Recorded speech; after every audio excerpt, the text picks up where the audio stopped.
smell to your ear? Do you get what I'm saying? How does your ear grasp reality? Now, you move further. How does your eyes see what? Reality. How do you smell? Okay. Your eyes can see by seeing, right? And the other by hearing. The other by smelling. What are you smelling and what are you what? When you lose the sense of smell, it doesn't mean you can't see, right? But then that aspect is missing. So there are things you may never perceive just by looking. You must be able to what? Smell it, right? Yes. And so you must understand that there are various means of possibility in terms of grasping what reality is ultimately. And you must be humble enough to not conclude, because life is what? It's not conclusive, right? Yes. You must keep growing. No matter the stage you think you are, you keep growing, you keep evolving, right? Yes. Keep evolving. Right? You see. So you really should understand that. Keep growing, keep evolving. Don't define. You get what I'm saying? And so when you are in touch with yourself, right? That opens up that pure expression of compassion.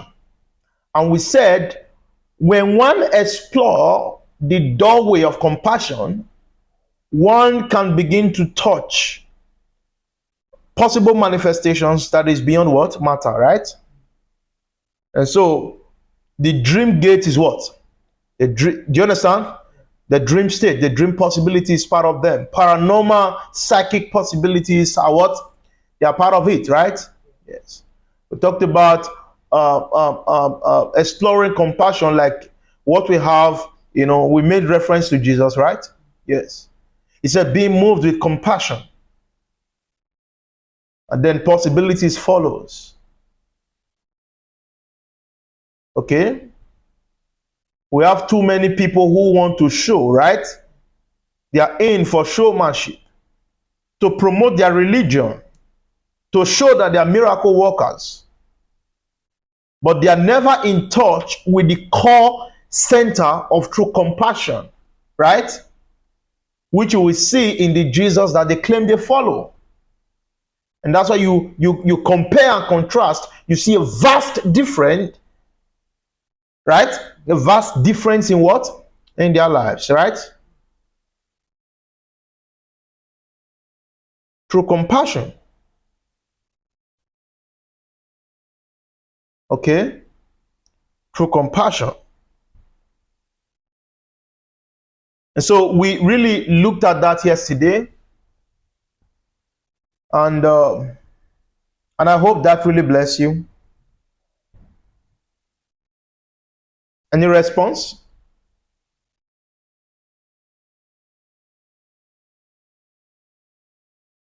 Any response? All right. Today we complete the what the lecture entails. And like I said, there is no what? There is no conclusion, right? All right. Okay. And then we have the third thing we have there is man in what? Man in being and man in doing. Okay? Man in being and man in doing. And so based on what we said, as a foundation we laid yesterday, that a total man, it's an integrated man. Man who has attained wholeness across all aspects of being. And I'm saying that in a what? In a very organic sense, right? Wholeness across all aspects of being, an integrated man. And you and I, being fully integrated, we're a gift in our world, right? Yes. A transformative agency in our world. And so, what is being and what is doing?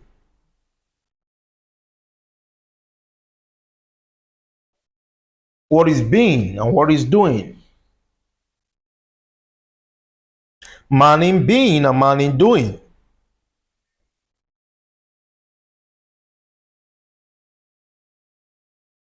Okay? Man in being, let me write it. Man in what? Man in being, man in what? Man in being and man in doing. Okay? Now, this has to do with it's in fact, it is an alchemic process, right? It's an alchemic process, an alchemy of human manifestations, that we must know that life really rests on the foundation of emptiness. Of what? Of emptiness.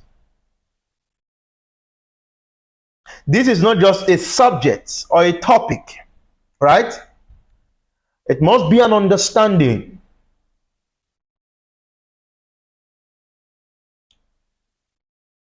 Man in being, man in doing. I'm not saying man is different from doing, right? I'm not saying man is different from being. But that you see, man in being, man in doing, all right, the former is a foundation for what? For the latter, right? Now, both is an understanding, right? You understand what that means, that dimension of being is all about. And you understand what this doing dimension is what? Is all about. It is an understanding. Because man in doing, it's a mode within consciousness, right? It's a mode within consciousness, which you may call action. Because every man must understand the principle of Sabbath. Must what? Must understand the principle of Sabbath. Like I said, you see, in all of these allegories that you find in ancient traditions, okay, we can see, we can see truth, right? Embodied in all of these what? Mythologies, okay?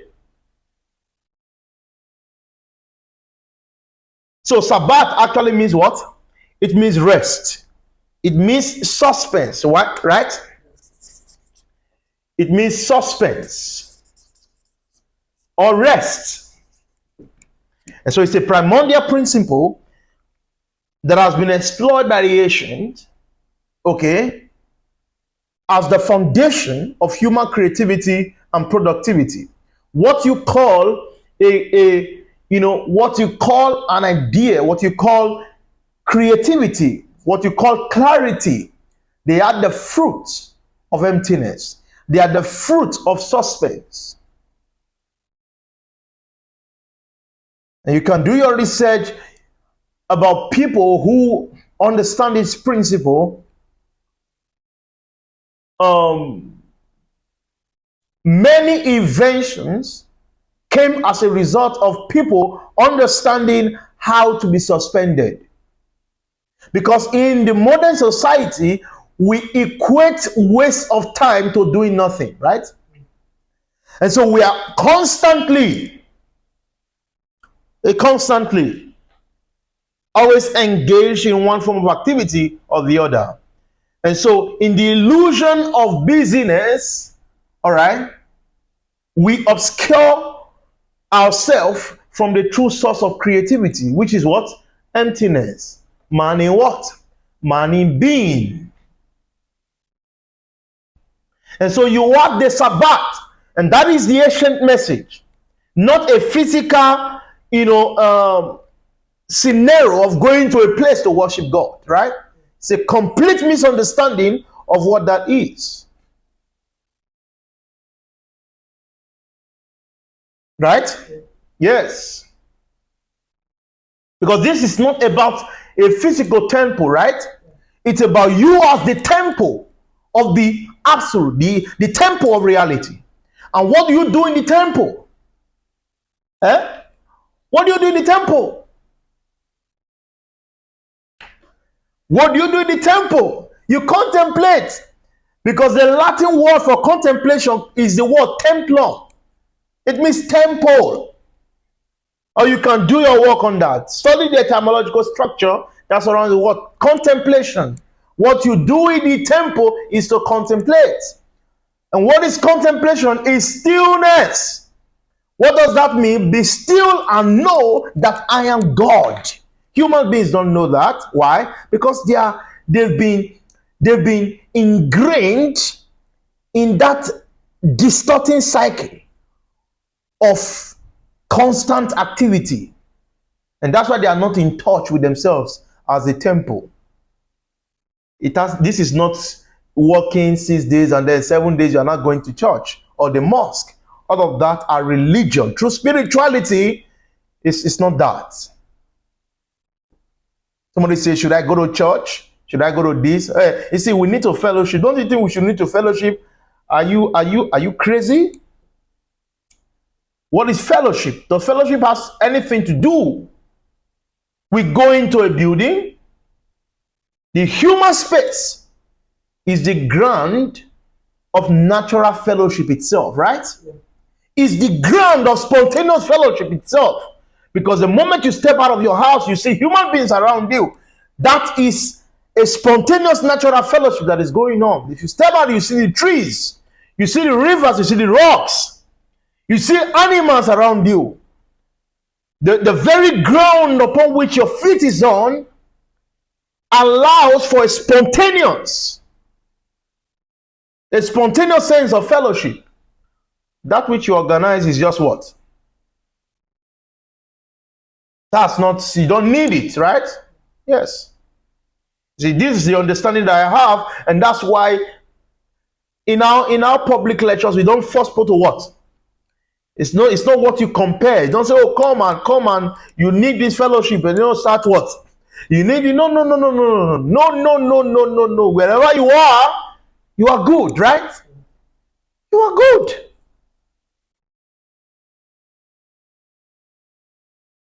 You are good. And so that's what you do. That is all you do in the temple.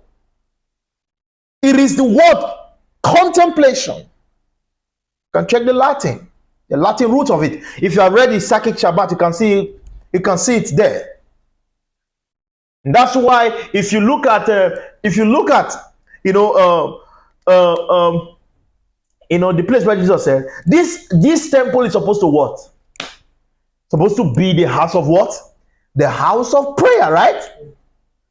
Unbelievers think, oh, is where you go to go and what? To go and pray. Because they do not really understand what it means to be the temple of God, right? Yes, every human being is a temple. Everything is a temple.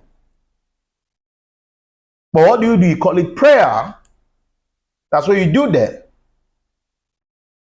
And so, if you do not understand the temple dimension of being human, you're going to be disconnected organically from your center. And if you are disconnected organically from your center, you live a shallow life.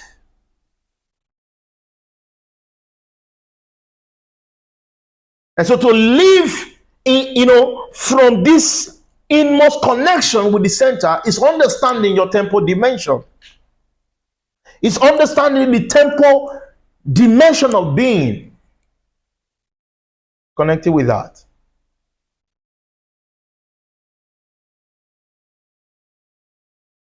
And so out of that temple, out of that understanding, out of that rest and suspense must come forth action, right? Yes. Must what? Nobody is saying you shouldn't think. But when you are always constantly thinking, then there is no reality to that, right? Yes. Thinking must be an action in between suspense, right? Yes. Somebody say, what will I be contemplating on? What should I be this? What should I be that? Right? You are so limited to language. Oh, are you so shallow? Oh, I must, you see, should I just be like that? Yeah, I should be able to contemplate and say, oh, God loves me. God what? God loves me. This is, you are still being shallow. Right? Who really told you that you cannot feel the energy of this love without thinking nothing, without saying nothing? You think reality is limited to language? No. And so that contemplation is suspense. Say with me, contemplation is suspense. It's suspense. At times you are just there. If you want to give yourself some time, you are just there. And then, you are suspended, no movement. And even if I thought there is a movement, you simply observe without involving yourself in what? In such thought. You just watch it happening. It comes and goes, but you remain, right? Yes. And so, understanding man in being and man in doing is so pivotal to a balanced psychic disposition, right? Without this, there is no way you can be so productive and creative in your life. We must become creative, right? Yeah. We must move with clarity. And it's important for us to understand man in being, man in doing. Understanding your dimension, understanding your tempo dimension, and understanding the character of that tempo dimension as what? As suspense. When you talk about the tempo, you talk about suspense or the suspense. You can call it religiously as prayer or as contemplation or meditation. All right? In fact, this is what everybody do, right? Or most people talk about across religion. Not religion, especially they talk about meditation, right? And just that that is limited to their means, right? To their narratives and stories. Okay? Is this understood? Any question regarding this? Are we blessed on that? Are we blessed on that?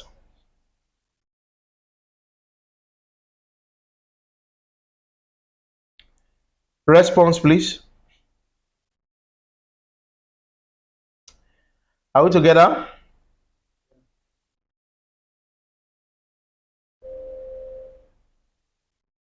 Okay.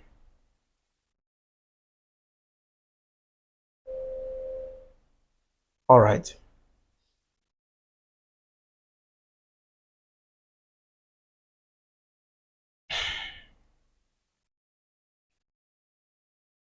It's so wonderful when you really understand what I just talked about. It's a very powerful understanding that can radically shift your life. I mean, it can radically shift your life. This really have had a tremendous impact on my own life personally. We must learn the wisdom on how to withdraw, right? Must learn the wisdom on withdrawing within yourself, right? Learn the wisdom of acting from emptiness, acting from a place of rest. Okay? Acting from a place of rest. Acting a movement born out of suspense. It's a very powerful, a very productive, movement. So let's be in touch with such wisdom. All right? The intelligence of being self-aware, compassion, man in being, man in doing. It's an understanding and it's key to a balanced life. Okay, beautiful. However you want to, put it. So far, have the what? Have the understanding, right? Yes. We've been talking about this since yesterday, and even in some of our meetings. It's not how we really put the words, it's how we understand it. I'm so much interested in understanding than even the practice itself, right? Because most religious people, do prayers, right? You go to churches and temples and mosques and everybody, they are all what? All praying, right? All praying. But you can hardly find one who truly knows him what? Knows himself. You can hardly find one who truly is organically in touch with his emo center. And yet we are all praying. And so it's not about the word, it's an understanding. So understanding is very important. That's why I stopped prescribing practice for people, right? Because a lot of times they come back being frustrated, right? And it's very obvious because they don't what? They don't have the understanding. Explain to me what I told you the other day. You cannot what? You are talking something else. Are you sure I told you this? And so people really lack understanding. They want to quickly do, right? But they don't know that an efficient movement is the fruit of suspense. Is what? Is the fruit of suspense. 6 days, God what? That's the principle, understand? 6 days. I'm not saying it's a literal story, it's just a myth, right? But understand, this is so important psychologically. 6 days, God what? 6 days, God created, right? God created. You can call it 6 days the day of action, the process of action. Before 6th day and after the 6th day, what was that day? He called it the 7th day. And that in that space prophetically became known as that complete day or a perfect day, right? And so what is ultimately called that perfect day is the 7th day. And the 7th day is a state, right? The 7th day is a complete day. And he calls it Sabbath, means suspense or rest. No movement, no activity, right? And so that means the 6 days was a movement in between suspense. Because the day before 6 is actually the day after 6, right? Yes. Do you get what I just said? And so this was not just like 1, 2, 3 in that order, right? The 7th preceded what? The 7th was before 6. And the 7th was after what? Was after 6. And so it's a movement from suspense to action and then back to what? Back to suspense. And herein lies the wisdom for a balanced, authentic human living, knowing when to withdraw and knowing when to act from a place of repose, right? From a place of rest. And if you don't understand that, you become shallow. You're going to get consumed and lost in this shallow activity at this human surface. Ultimately, people eventually become what? Frustrated, right? Miserable. That's because they cannot access their 7th day dimension, right? Your 7th day dimension. What's your 7th day dimension? It is a place of what? Rest, right? It's a place of rest or completeness. A place you are not finding. Nothing. You are not what? You are not finding. How do I become empty? In a place of contemplation. Very simple. I don't want to know, right? I'm not in a search to know. I'm not in a desire to want to have an encounter with one angelic being or one whatever. I don't want to understand the topic. I'm not understanding anything. Leave me alone, right? Nothing. I'm not in a, do you get what I'm saying? I'm not trying to get this. I'm not trying to attain this. Nothing. It is such emptiness that is complete in itself, that needs nothing, that needs no doing to complete itself. Do you understand what I'm saying? Yes. It's as though you have achieved all the things in the world and there is nothing anymore for you to what? For you to achieve. It's as though you know everything that you can ever know and that there is no more desire to what? To know anything again.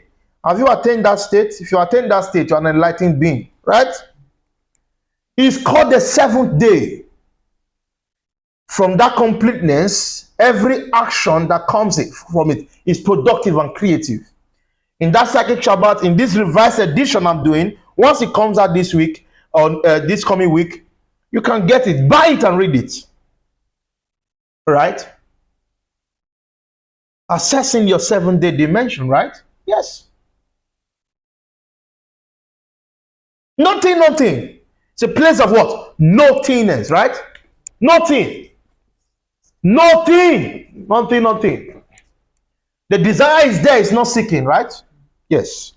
Because it is within the 6 days that there is the movement of desire. I want to get this, I want to get that, I want to achieve this, I want to achieve that. But then people eventually get drained because they don't have the wisdom to withdraw from where? You know when to withdraw your desire, right? Know when to withdraw your desire. I'm not saying completely negate your desire. It does not have anything like the Buddha kind of teaching. I'm not in for that, right? Don't think it's whatever. It doesn't matter whatever I think of it. I'm not saying go and kill yourself, go and kill your desire, go to the cave and put yourself in some kind of whatever training or discipline so as to outgrow your desire. I'm not saying that. Have the wisdom, know when to withdraw your desire, right? Know when. The desire is there, but it's not actively seeking, right? The feeling is there, it's not the feeling of something. If there is no feeling of something, there is no motive to feel something, there won't be the quest to want to see something, right? Because oftentimes our quest to see something is what eventually, manufacture the things we see, right? But then, man in being is the man in suspense. That's what you call contemplation, right? It's a very powerful state to be. At times, there are times when you are studying, right? Sometimes, people will say, I'm studying, I want to contemplate on the things I've studied. That's not, I don't know. If you call that whatever, for me, if I take a break from study, I say I want to contemplate, I am not thinking of what I have studied. Sorry. It's a complete state of not wanting. I already know the thing, right? Yes. And because I already know the thing, I'm not thinking to know it. It's called Shabbat. It is the 7th day before the 6th day and after the 6th day. And so, the human productive life, it's a movement from suspense to action and then back to suspense. From emptiness to action and then back to emptiness. A wisdom encompassing knowing when to withdraw and when to act from a place of repose. Is that clear? Is that okay? Is that okay? All right.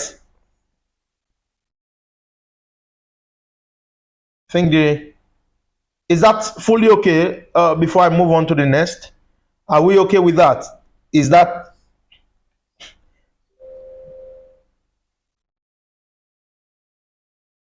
all right? All right.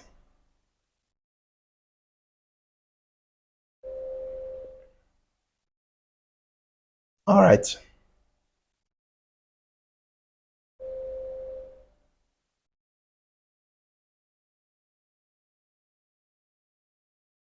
All right.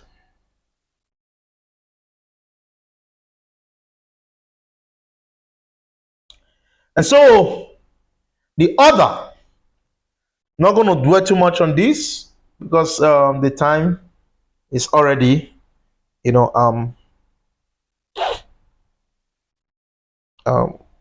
getting to its close.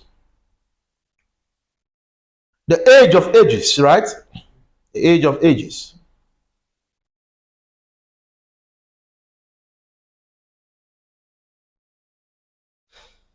And I call this age star thinkers, right? This age of star thinkers, they are synthesizers, right? They are integrators. They are unifier. Okay.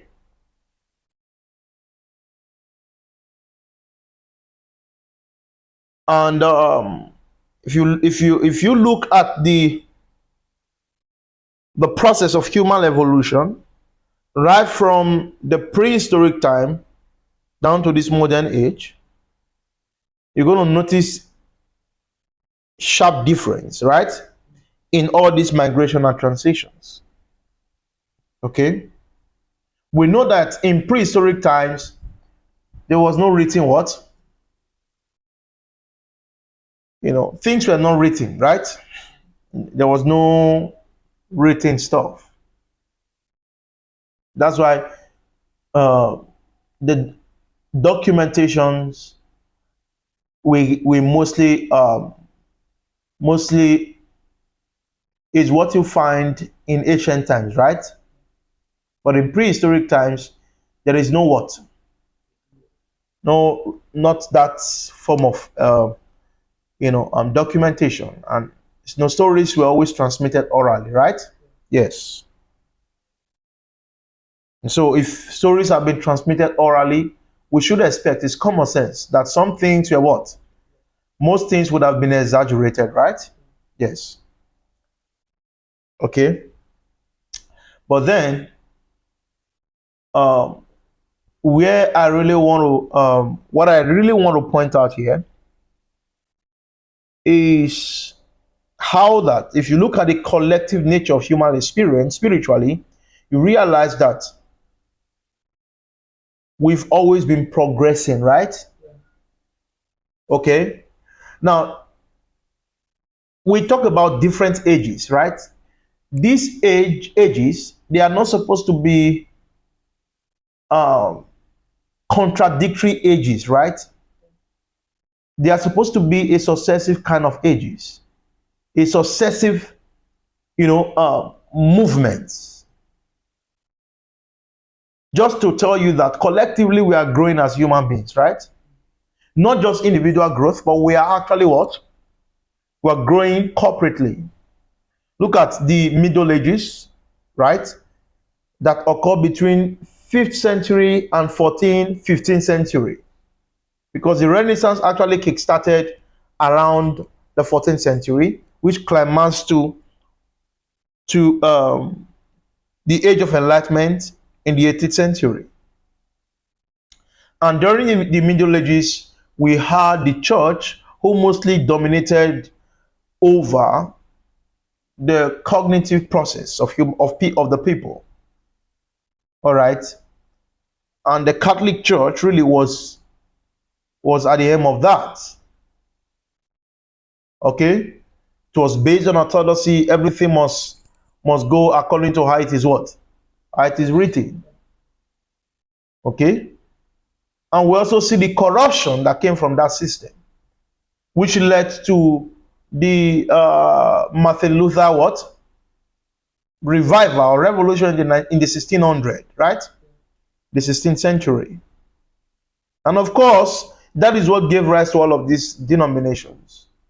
That was not also perfect, but also it was a kind of a shift from that chronic corruption that was happening in that day and time. Basically, in the Renaissance period, What's the meaning of Renaissance? It means new birth, right? A birth, birthing of, a renewed way of thinking. People having interest in classical studies, which began to alter the way they see, seeing truth artistically. By that, they were able to mirror a kind of a center where all religions were collapsing, right?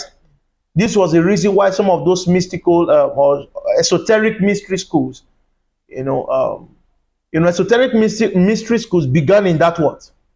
Began in at that time, at that period, the Renaissance period.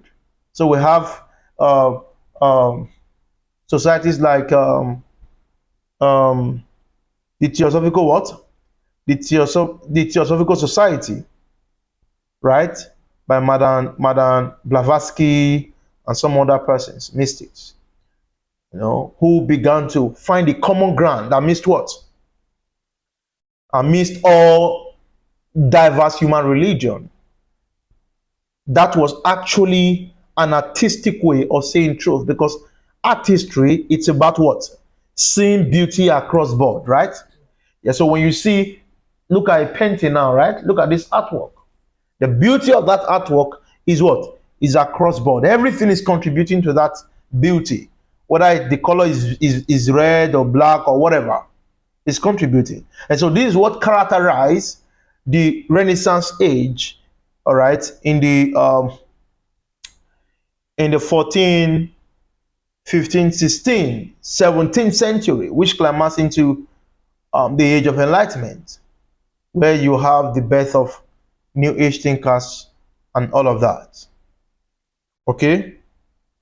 Now, you will know that that Renaissance was the bedrock of European civilization, right? Yeah. That's the modern European what? Civilization. Okay? And but then that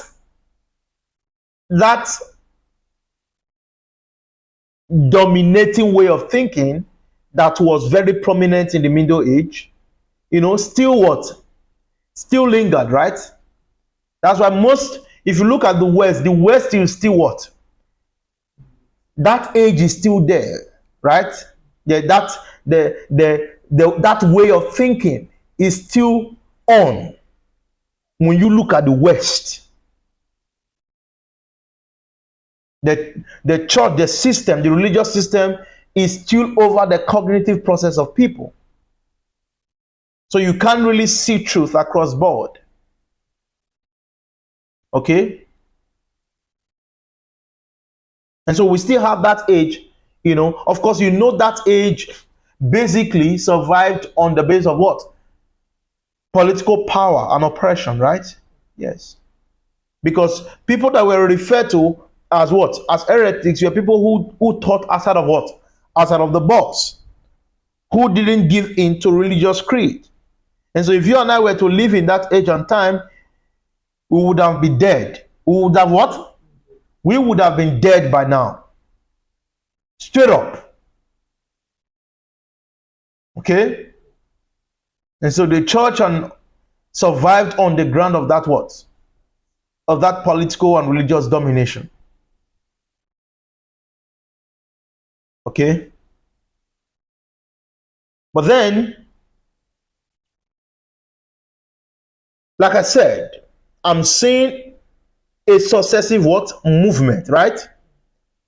That is pointing to human growth rather than a kind of a stream of thoughts against another stream of thoughts. Do you get what I'm saying? That is to say that as we grow, we are expected to get wiser, right? Yes. Wisdom is supposed to accompany gray hair. Gray what? Gray hair. When you see a man or a woman who has what? That hair is not just there to tell you are a senior person. It's supposed to be a demonstration of what? Of wisdom. That you have lived this life and you have grown over time to understand what is what. You see. And so because human beings have been growing, not just individually, but corporately, we are corporate. Oh my God, oh my God, oh my God. I pray you understand this. You see, we should be more matured, right? There's gray hair. You see, when you talk about the corporate human being, we should be what? It may not be the case right now, but I'm just telling you, this is how it ought to be. We are already having gray hair. That means, you see, by default, we should be wiser than all ages before us. You understand what I'm saying? And this is why you can't be wiser, or you ought to be wiser than Jesus. You understand? You ought to be wiser than Buddha. Ought to be wiser by all of these people. It doesn't mean you are greater. It simply means that all of them are growing. Do you understand? They are growing. And you see, in this ultimate human growth, they represented a phase, and then you are the ongoing of that reality. Do you understand what I'm saying? Or they represented a growth, a phase of growth. And then right now, we are that ongoing process of that growth.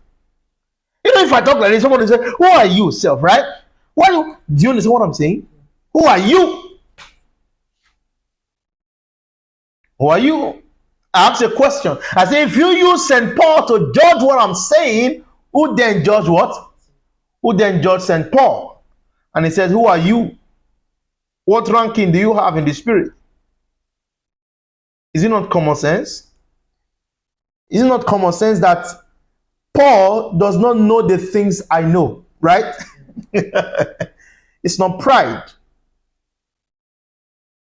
It's not pride. It's common sense. Paul does not know the things you know. He says, Jesus says, greater than what? Greater than this shall you do.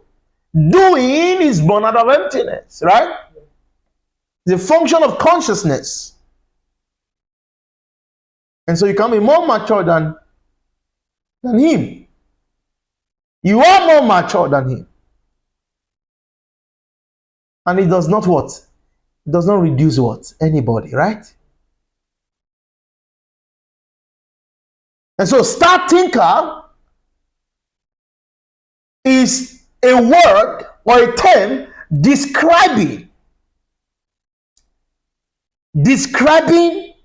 a people who are the ongoing of ancient growth. Do you understand that? Do you get what I'm saying? Yeah.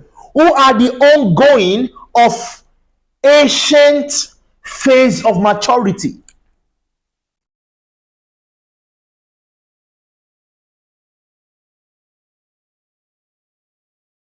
I don't know the mindset with which you guys read the words of Jesus or the words of Aristotle or Plato or whatever the people that you have or that you admire so much in history. I have people I admire so much in history, and Jesus is one of them.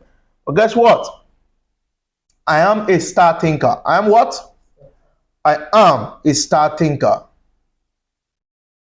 Because just as you have an individual growth, same is obtainable at the corporate level.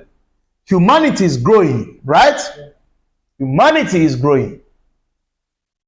And what has really hindered that growth from fully flourishing is the defined set of beliefs that have been pegged around what? Around personalities. What is the wisdom of Buddha? The Eightfold Teachings of Buddha. Have you read it? And so you truly expect us to be reciting that all our life, right? And says that's what? That may be the cure for suffering, but it may not be a complete cure for suffering in this age and what? In the age and time. We have grown. Knowledge has expanded beyond what? Beyond that scope. Do you get what I'm saying? Has gone beyond that.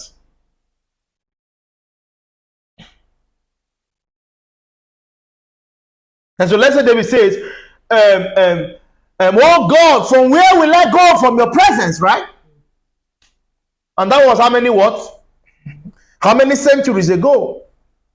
And you are still reciting, locking yourself within that boundary. But then hold dominion, from where will you, do you understand? From where do you run to? From your what? From your presence. Where do you go? Where do you what? Where do you go? Where do you run from? How will you run from your presence? Even when you are, do you understand what I'm saying? Because you now understand that you are not present to something. That's why, you see, if you look at the 18th century kind of movement, they talk about being present in the moment, right? Being present in the moment. Talk about self-discovery, those enlightenment kind of thinking. So, but then you see, I am not present to something, right? I'm present, right? I'm not present to something. In my spoken word poetry, I think it's going to come out tomorrow. My spoken word poetry, I said, being grateful every day, knowing me beyond what? Knowing me beyond me, breathing everything everywhere as myself. As what? As myself. There is nowhere to run from because I'm present. You think it's a contradiction? No, it's a growth. David was a baby. Just like some of you, you see, when you look at the way people talk about Adam, for example, right? Adam was this, Adam was that. And yet Adam was just, in that mythical figure, is a little boy. Is what? The little boy. He's a little boy, right? Yes. And the one who wrote the story he doesn't have all of the words. Do you get what I'm saying? The person who wrote the story, don't forget, the story was supposed to be one that has been for thousands of years, right? But all of that, there was no instrument of writing. So it was an oral transmission, okay? One who eventually put it down, part of their own, it's part of their own work of literature that was written, not just in ancient times, that was written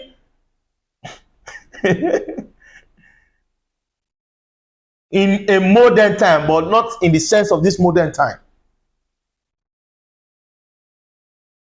And so, in writing the story, of course, this guy was, so the story was not properly put, right?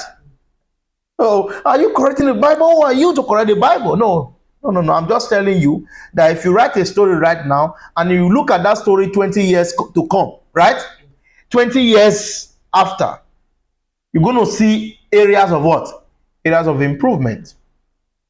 Right? So Adam was a child. And you see, when a child makes mistake, it's not a mistake, right? I think this is weird. That's why you should not beat up a child when, you see a child, maybe one who is just less than a year, right? He's carrying something. Maybe you put a glass cup on a table. The child use what? He use hand to what? To push the glass cup from the table. You start to flog the baby. No. He's just being a what?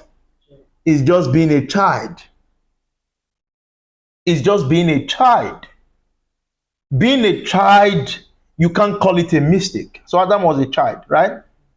And so the story of God punishing, it's all part of the inconsistency. In terms of, if you look at it holistically, literally, based on fact. But what's the point of this? The age of ages and star thinkers the integrators, the people with gray hair, the people who are representing a higher dimension of growth in terms of understanding than their ancestors, right? This is why orthodoxy is what has killed the growth potential of humanity, bossing people within a creed. I would be foolish if I'm expecting people, do you understand what I'm saying? Let's say generations to come to be what? To be limiting themselves to my thought. I expect that they ought to have what? They ought to have grown. Yes, you must accept the possibility of being what? Of being outgrown. Because this is corporate reality. Right? Our corporateness is more real than our individuality. Do you know what I'm saying? Our integration is more realistic than our individuality. And so you must not be afraid of being outgrown. It simply means you are all growing, right? You are all part of this one vast cosmic reality that is growing.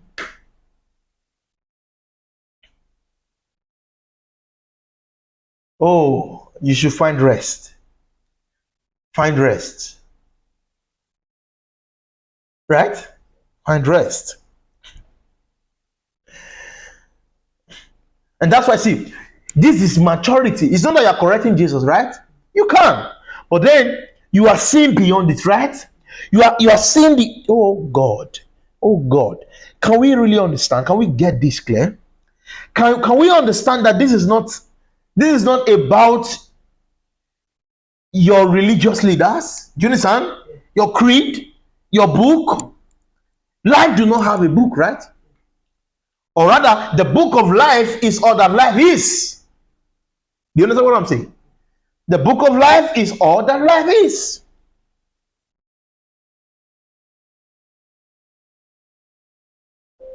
That's why you are the expression of that book, right?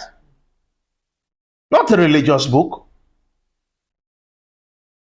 but an expression of that.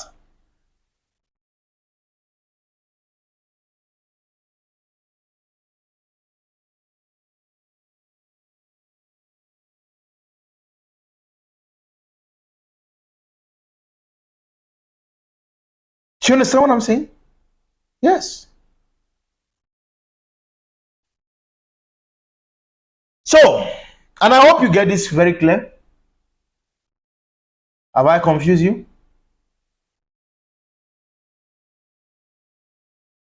So this is my understanding. If it's not very healthy for you, you can throw it off, right? Throw it off.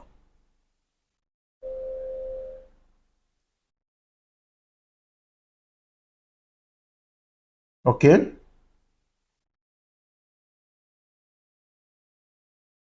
And I think we're not going to make progress if we keep on what? If we keep on seeing ourselves, right, as separate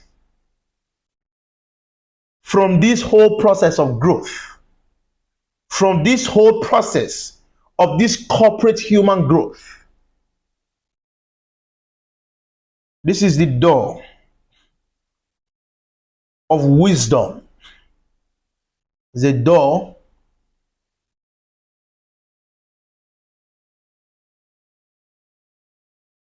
of real and authentic progress and advancement.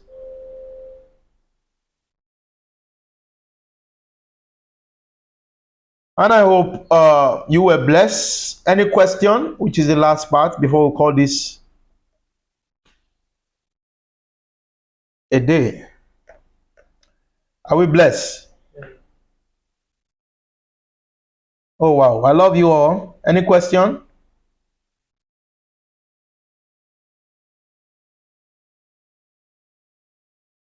Love you, love you, love you, love you guys.